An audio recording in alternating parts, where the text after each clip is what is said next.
জুতোটা কি পছন্দ তোমার বাবা? তুমি এই জুতোই কি চাইছিলে?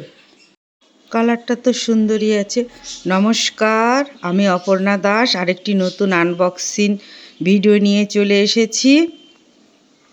আমার ছোট ছেলে পুজোর থেকে বলা হয়েছে যে তোর এক জোড়া জুতো লাগবে, তুই জুতো নি।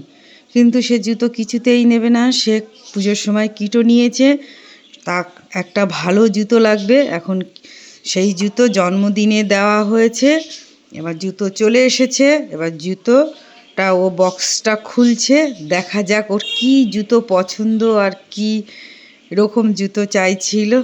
বাহ, খুব সুন্দর তো কালারটার জুতোটা। এই জুতোই পছন্দ বাবা তোমার? এই জুতোই চাইছিলে তুমি? খুব সুন্দর হয়েছে জুতোটা। বন্ধুরা, জন্মদিনে দেওয়া হলো এই জুতোটা ওকে। আপনাদের কেমন লাগলো? টাটা, আবার দেখা হবে পরের ভিডিওতে।